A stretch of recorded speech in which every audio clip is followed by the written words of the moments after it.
नमस्ते सभी को। मेरा नाम अंकित गुप्ता है।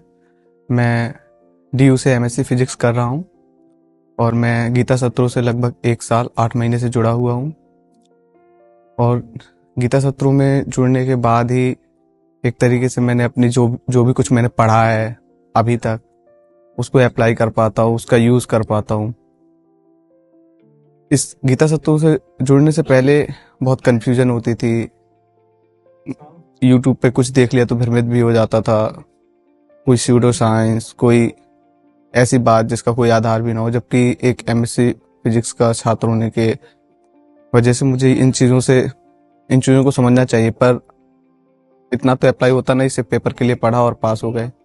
पर गीता सत्रों से जुड़ने के बाद सिर्फ गीता या श्रवण गीता या बोध साहित्य सिर्फ नहीं, विज्ञान को भी जीवन का आधार बनाना मैंने सीखा। और अंधविश्वास तो दूर हुई ही है और साथ में अब क्लियरिटी है कि मैं क्यों पढ़ रहा हूँ और ये कोई भी भ्रम बचता नहीं है। जो बचता है वो गीता सत्रों में और दूर हो जाता है। तो मैं सभी से यही कहना चाहूँगा जो यूट्यूब पर आचार्य जी को सुनते हैं कि आप भी गीता सत्रों से ज्वाइन होइए, क्योंकि यदि आप यूट्यूब पे सुनते हैं तो आपको कुछ ना कुछ समझ तो आता ही होगा, और यदि आप लगातार सुनते हैं तो आपको और भी समझ आ रहा होगा। पर हम जो यूट्यूब पे समझते हैं वो अप्लाई नहीं हो पाता है। जैसे कि वीगनिज्म ही एक एग्जाम्पल है। जान लेते हैं कि हाँ क्रूरता है और बहुत कुछ जानते हैं वीगनिज्म के बारे में यदि वीडियो से, तो लेकिन वो अप्लाई नहीं हो पाता क्योंकि 24 घंटे में से 23 घंटे तो हमारी लाइफ ऐसी होती है। ऐसी और भी चीज़ें हैं जो जब आचार्य जी बोलते हैं तो यदि बुरी लगती है तो हम कहते हैं हाँ हाँ समझ गए, और फिर शायद 1 दिन 2 दिन हफ्ते भर सुने ही ना या उस टॉपिक पे कुछ ना देखें, तो वो बदलाव हो ये जरूर नहीं।